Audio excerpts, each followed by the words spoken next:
Bonjour, je vous propose de découvrir dans cette vidéo comment créer votre fiche Google en tant qu'orthophoniste et de vous parler un petit peu des avantages que ça peut représenter pour votre activité.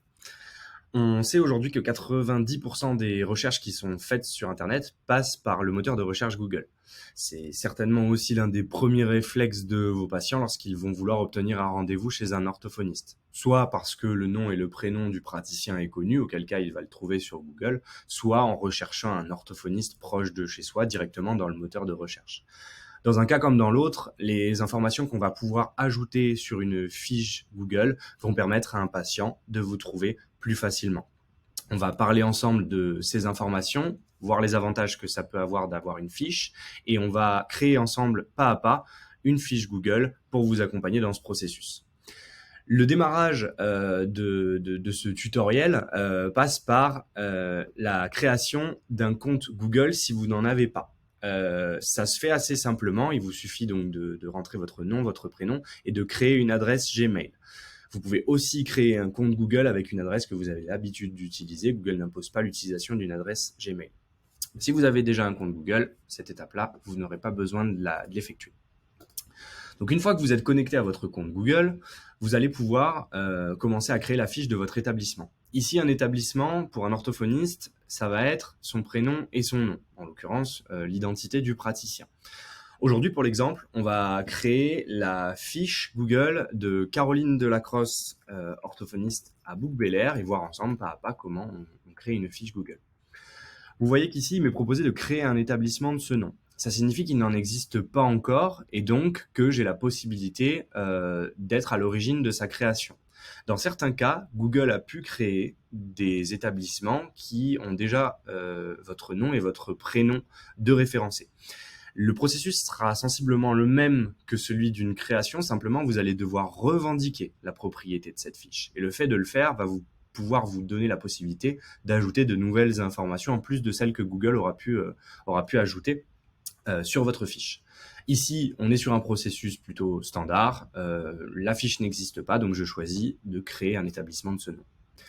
Dans le champ catégorie d'activité, vous allez évidemment ici sélectionner orthophoniste.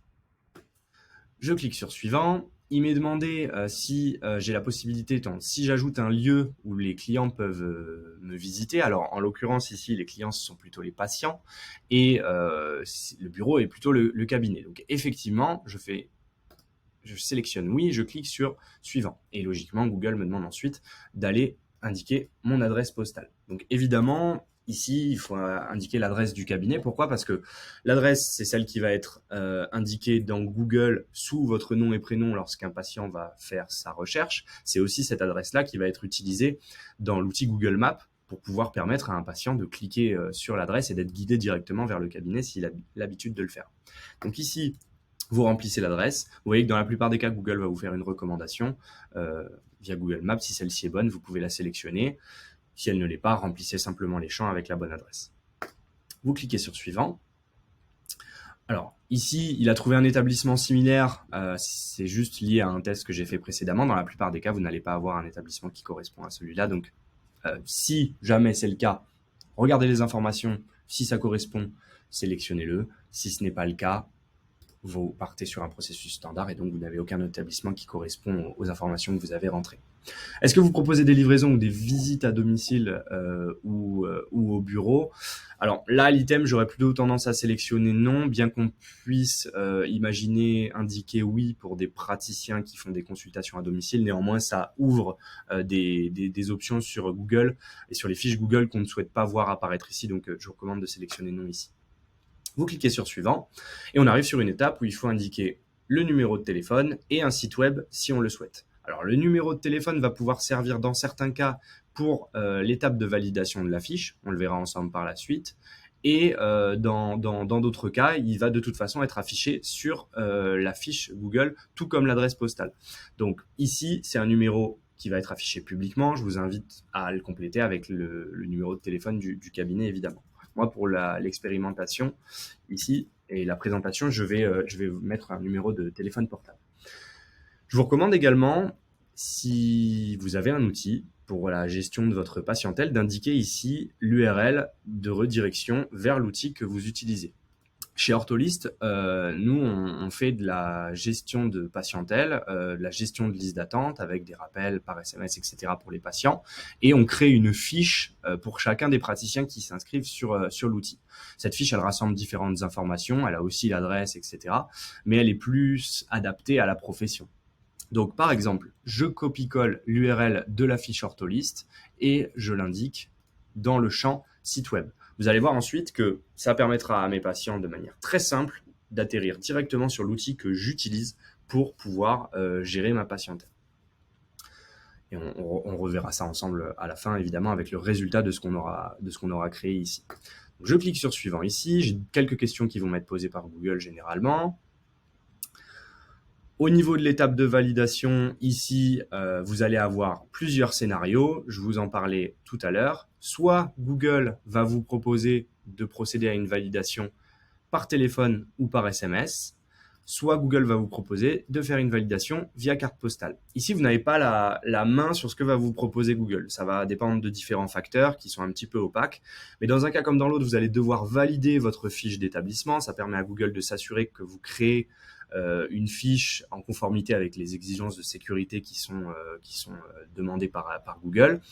Et tout simplement, vous allez obtenir un code. Ce code devra être saisi dans les paramètres de votre fiche Google pour être validé et vous donner définitivement la propriété de cette fiche. Donc moi, mon étape de validation ici, elle est déjà en cours et j'ai obtenu celle qui consiste à recevoir une carte postale à l'adresse postale du cabinet. Donc, je reçois une carte. Dès que je l'ai reçue par courrier, je saisis le code dans les paramètres de ma fiche et j'obtiens la totale propriété de la fameuse fiche. Je clique sur suivant ici. J'ai la possibilité, si je le souhaite, d'indiquer des horaires d'ouverture. Alors, la petite subtilité ici, c'est que si vous choisissez effectivement d'ouvrir les onglets qui sont présentés ici, vous allez devoir indiquer des horaires relativement précis, à une demi-heure près. Si vous le souhaitez, vous pouvez le faire. Vous pouvez par exemple indiquer à vos patients que le lundi, vous travaillez de 9h à 17h, mais ça donne une indication assez précise sur l'amplitude d'horaire que vous avez au sein du cabinet, et ça demande aussi à être maintenu à jour. Ici, moi, je ne le ferai pas. Choisissez de le faire ou non en fonction de votre organisation et de ce que vous souhaitez donner comme information. Ajouter la messagerie, je vous recommande de le désactiver également. Vous êtes suffisamment sollicité. L'idée n'est pas ici de vous donner une manière de croître votre activité, mais plutôt simplement de vous rendre visible dans les moteurs de recherche pour que vos patients vous trouvent facilement, que vous existiez tout simplement. Donc ici, je vais ignorer. Je peux ajouter une description si je le souhaite. Alors ça peut être des descriptions assez simples sur le mode de fonctionnement du cabinet, etc. Pourquoi pas. Là, libre à vous d'ajouter des informations dans cette section si vous le souhaitez. C'est vraiment selon votre organisation. Je clique ici sur suivant. J'ai la possibilité aussi, et ça peut être utile dans certains cas, d'ajouter une photo d'illustration qui va servir à mes patients pour identifier un lieu, par exemple. Si votre cabinet est difficile d'accès ou qu'il a une entrée un petit peu cachée, etc., pourquoi pas mettre une photo de cette entrée, pourquoi pas mettre une photo aussi du cabinet en lui-même ou de la salle d'attente. Vous voyez qu'ici, vous cliquez simplement sur ajouter une photo. Hop, ici, moi, je vais aller sélectionner une photo pour la démonstration. Hop, possible d'apporter la photo. Tac. Bon, on va passer l'étape. Mais vous pouvez ajouter une photo. Voilà, sachez-le. Donc, je vais ignorer ici. Temporairement, peut-être que la fonctionnalité est désactivée. Avoir publicitaire, a priori, vous n'en avez pas besoin, donc vous pouvez ignorer également. Et Google vous informe effectivement qu'une fois que le profil de l'établissement aura été validé, vous serez en mesure d'être visible dans les moteurs de recherche avec toutes les informations qu'on va voir juste après. Voilà. Donc ici, vous avez la démonstration d'une fiche Google qui vient d'être créée.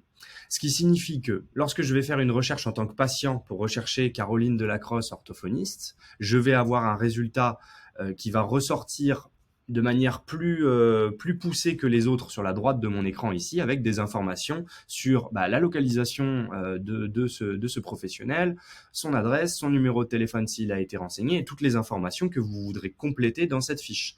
Donc c'est vraiment pratique, c'est un outil qui est gratuit, donc pourquoi pas l'utiliser et vous permettre de le faire dès lors que vous n'avez à le faire qu'une fois, et surtout d'y ajouter des informations que vous jugez utiles pour vos patients. Tout à l'heure, je vous parlais du fameux onglet ou bouton site web. Lorsque vous cliquez dessus ici, eh ben, je redirige automatiquement mes patients vers l'outil que j'utilise par exemple pour faire une demande de prise en charge. Donc, je suis patient, j'ai cliqué sur le bouton site web, j'arrive sur cette fiche qui donne un peu plus d'informations sur la façon dont je travaille au sein du cabinet, et j'arrive sur la fiche du praticien ici sur Ortholist pour pouvoir soumettre une demande de prise en charge à mon orthophoniste. Donc, outil très pratique. Une fiche Google vous donne de la visibilité dans le moteur de recherche, et pour la gérer, ensuite, vous n'avez qu'à utiliser les onglets qui sont ici. Si je veux modifier la fiche, ajouter des informations, changer le numéro de téléphone ou tout simplement la compléter de manière plus poussée, je clique sur modifier la fiche et vous voyez que j'ai une série d'onglets ici qui me sont proposés avec des informations que je peux compléter, que ce soit des photos, des logos, modifier les horaires d'ouverture. On l'a vu ensemble tout à l'heure, je n'en ai pas mis, mais vous le pouvez. Voilà, c'est vraiment assez complet.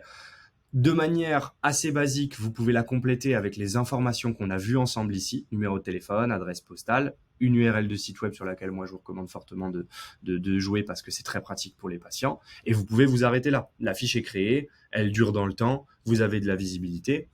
Et après, pour pousser et aller un peu plus loin, vous avez la possibilité effectivement d'ajouter d'autres informations. Donc voilà, ça c'était les explications sur la création d'une fiche Google. On va vous ajouter dans la description de cette vidéo une série de liens et également un formulaire pour pouvoir avoir une checklist des éléments à ne pas louper. N'hésitez pas à le compléter. En retour, on vous envoie automatiquement directement les informations et cette checklist. Ça peut être assez pratique. N'hésitez pas aussi à vous abonner à la chaîne. On va faire une série de vidéos prochainement sur tous ces éléments ou outils digitaux et gratuits qui permettent de faciliter un peu la vie de vos patients. On sait que aujourd'hui, trouver un rendez-vous chez un orthophoniste, c'est pas simple. Donc, trouver un orthophoniste plus facilement déjà, ça peut être un premier pas. Ortholist permet de gérer le flux de patientèle de manière plus claire avec cette gestion des rappels par SMS, par email, etc. Et le lier avec des outils qui existent comme ces fiches Google, c'est extrêmement pertinent pour faciliter la vie de vos patients. Voilà, donc je vous dis à bientôt et n'hésitez pas si vous avez des questions à nous les poser dans les commentaires, on y répondra avec plaisir. Au revoir.